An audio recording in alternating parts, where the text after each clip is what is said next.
people as they go through their careers, as they go through their businesses. And I think who you are at the beginning of that relationship can shift, right? Mm-hmm. And is your partner prepared to adjust to the new you? So we have to also introduce that dynamic as well. I do think that a lot of these women become, and I don't want to say monsters, but some of these women do become monsters. And I think that the men are trying to say this, right? But we're attacking them. So, to Ashley's point, we have to be fair. We have to recognize that everything that they're saying is not a lie. It's some truth to it. I think that we just don't personally witness it. And that's where I struggle. Yeah. But Now, I think that what's important, oh, I'm sorry, Ray, 1 second. I think what's important though is for everybody, men and women, we talk about women doing this, but I think men need to do it too, that when they have encountered this woman that is that way, that they do not, start to paint a broad stroke and say, okay, this is just how Black women are, or this is how women are, American women are, or young women are, or, whatever. A lot of times we'll see it.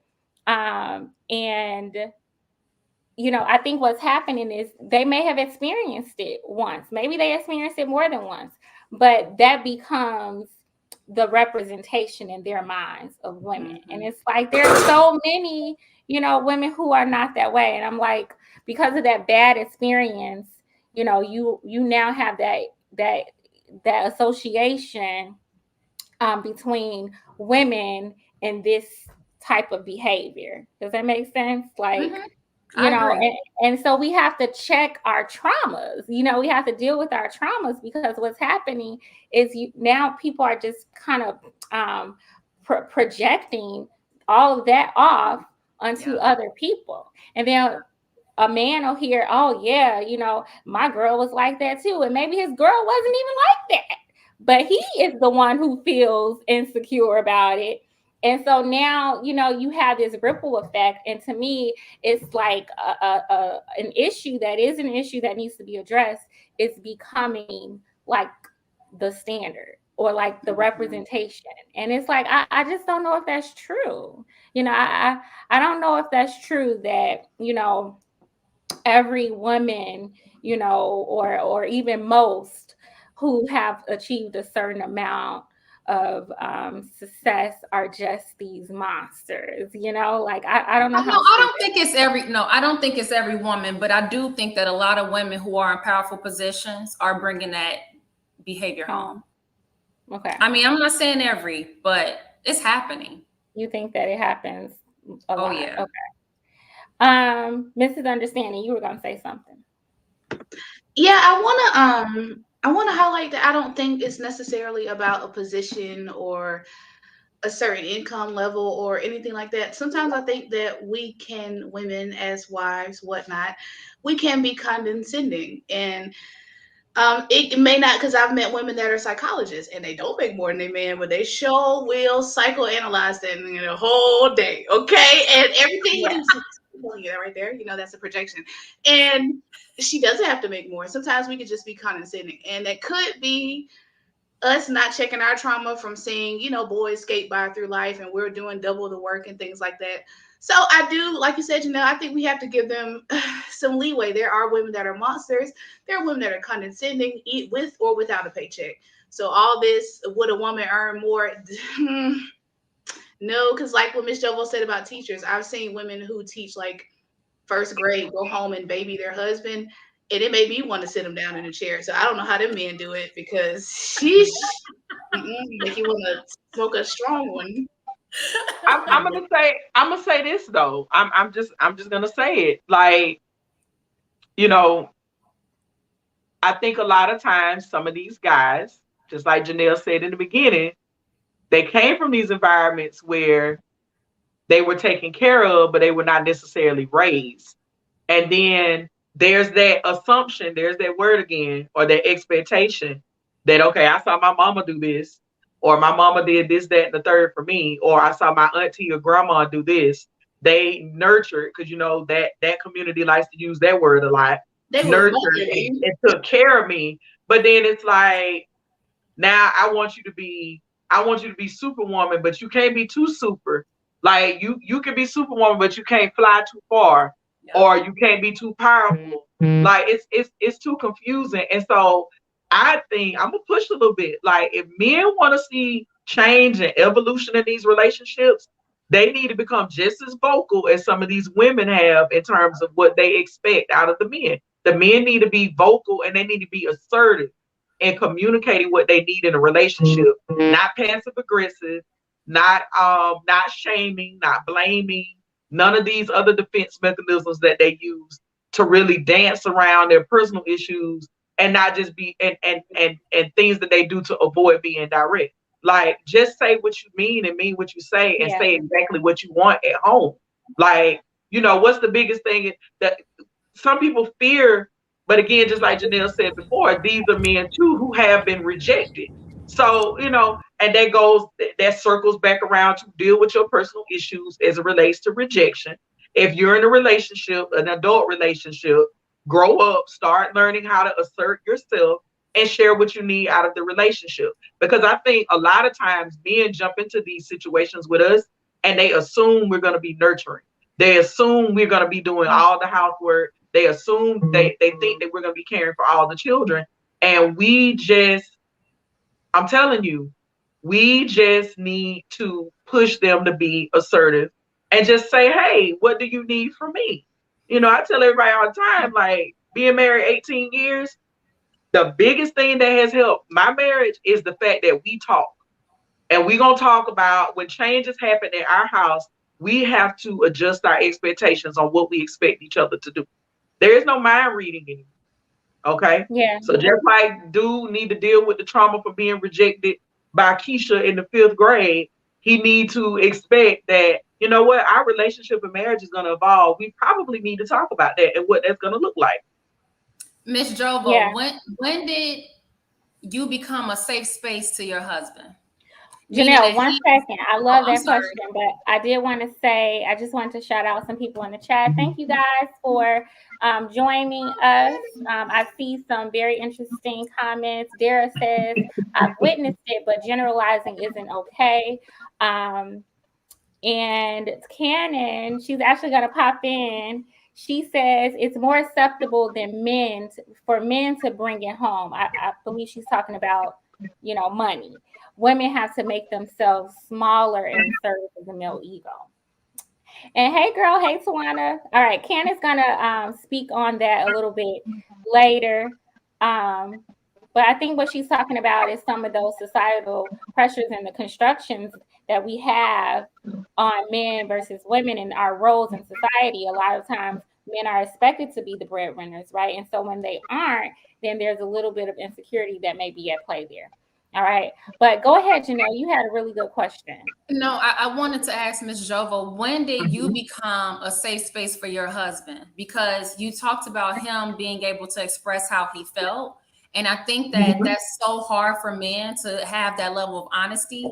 And I know that sometimes in a marriage that isn't established at the beginning, right? Like that comes over time. So at what year did you know you were a safe space for him? Let me do the math. Because I can literally pinpoint and tell you. So probably when my daughter was, I think we were married for like probably 7-8 years when we really started being assertive with each other. And that's when the marriage counseling kicked in, And sidebar, if you married and never been to marriage counseling, make an appointment. It's not about fixing what's not broken. Marriage counseling is like tune-ups for your cars. You need them. Every car on the road need a tune-up, even a Tesla. So, so I highly recommend it. We learn how to be assertive and not just you did this, you did that, you did this and this. We were evolving because we were new parents, and for so long it was just the two of us.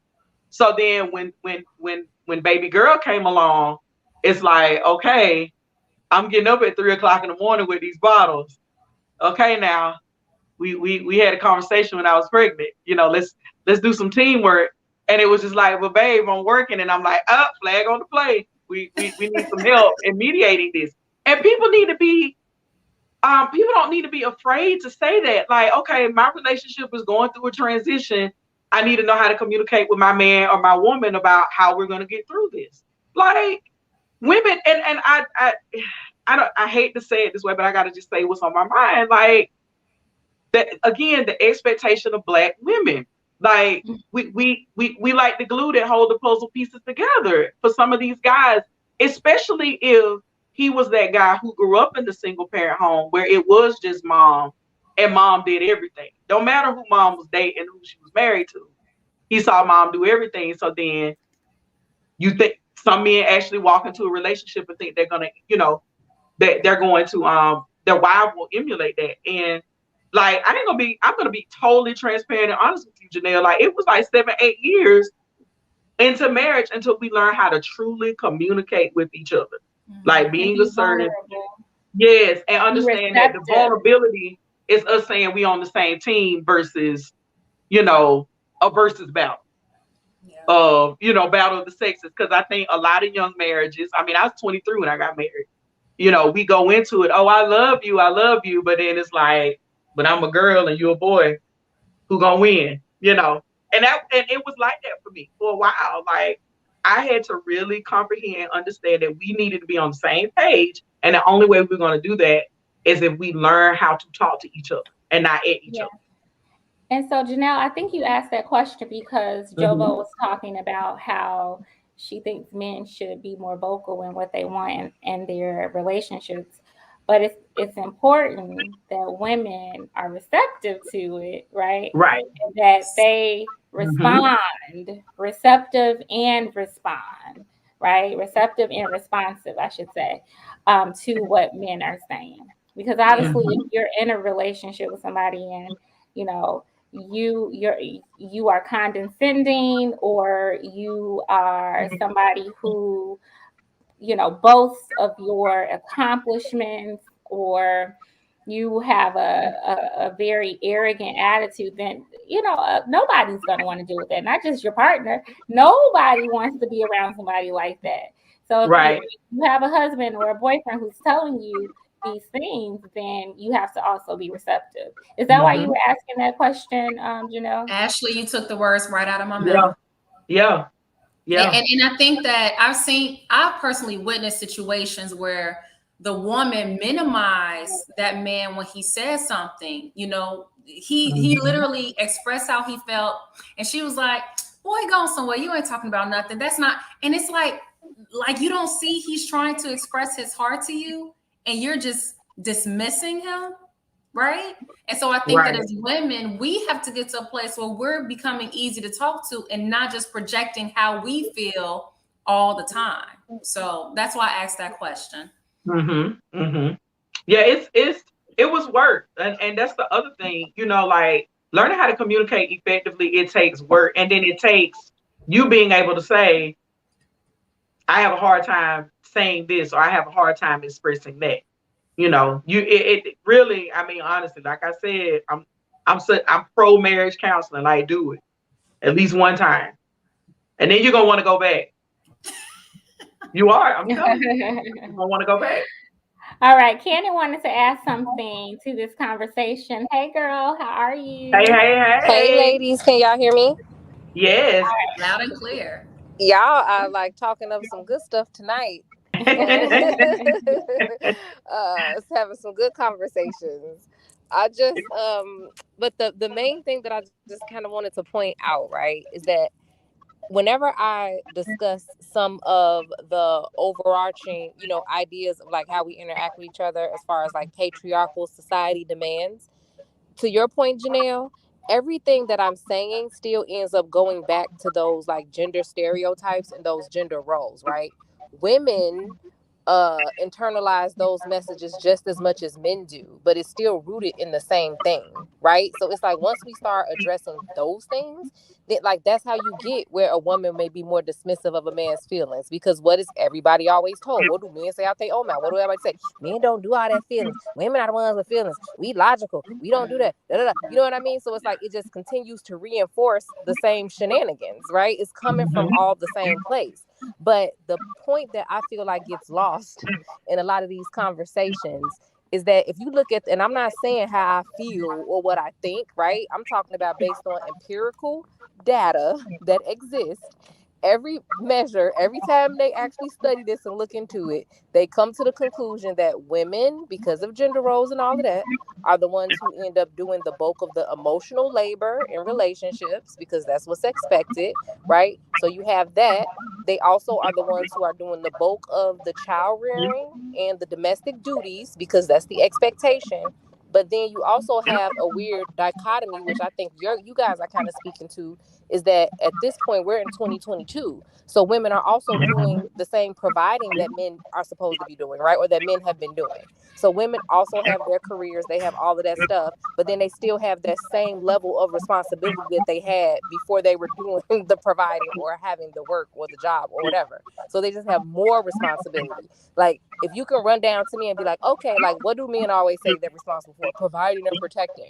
And then, okay, I say the providing part. We get that. We understand what that means. That means you're paying bills. Okay, I understand that. Fine.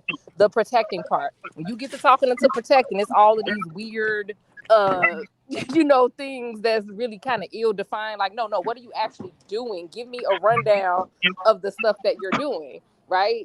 And it's not really distinct stuff that you can clearly be like, I'm doing this or I'm doing that. Like if you ask a woman, like, no, what are you doing? They like, I take the children to school, or I take the kids to the doctor, or I'm making sure the bill actually got paid, whether I'm paying it with the money I made or with it. I'm still the one who's wrangling everything. You know what I mean? And organizing everything and doing a lot of that stuff. So it's like, when we really think about it, what is the expectation from them in these relationships and in this household? What are they supposed to do? Go to work, come home, play with the kids, and and go drink a start watching beer. sports and be left alone. And you got to be, and that's what kind of frustrates me about the peace conversation, right? Because it's still rooted in these gender ideas that that a woman is like the nurturer that just nurtures everybody. And so you Right. going to work, you coming home, you taking care of kids, you wrangling all of this stuff. And who is your peace? Where's your, I don't understand. Like, so then you got to somehow be this demure Mrs. Fix It for everybody, and just this, like you said, like I think in relationships people should be safe spaces for each other and things. It shouldn't just be, like I said, the bulk of the emotional labor shouldn't just fall on the woman. Like it's not humanly possible. Like I feel like that's what a lot of the problem comes in at, because it's just too much expectations. It's like we have to change. It's like as much as we've changed as far as like technology and things like that, which have allowed us to kind of engage in the world differently, our mindsets are still like from 500 years ago. Like it's not adding up. Like it's like that's what's causing the problem. And I think I saw on another show somebody alluded to a study that had come out a while back that was like, yeah, because women are so much, they're unhappier than they were before. And then it's like, yeah, but it's like, did you look at the reasons? It didn't say that they're unhappier because they don't get to be stay-at-home mom, which again, Black women never did that, but whatever.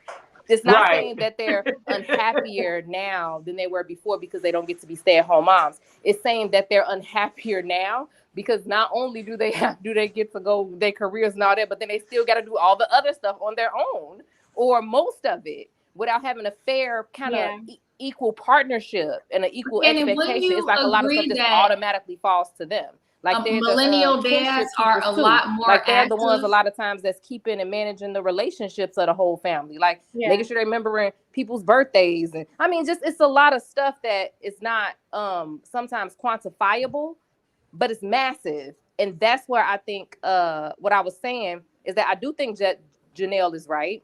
And I do think that the reality is that a lot of the perception will be, oh, this woman, when they get successful, now they got this attitude and wouldn't you have an attitude if you out here, you killing the game, providing, doing all of this stuff, then you got to come home and do everything in the house too, just like that. And then you also got to do the bulk of the emotional labor.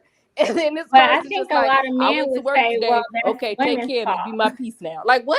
Like hold on. It's a lot of other stuff that got to happen around here, right? So I'm not saying that that's the example for every time that happens, but I do think that that's a big part. I think it's like we got to rethink this whole thing and all these expectations, because I feel like that's where the frustration is coming from, and that's what the problem is. It's like, as long as we just keep being like, women just gotta you know, you got to do it. No, that's not the reality that we're living in 2022. Come on, let's learn how to be real, genuine partners and not just make it one person mostly responsible for stuff.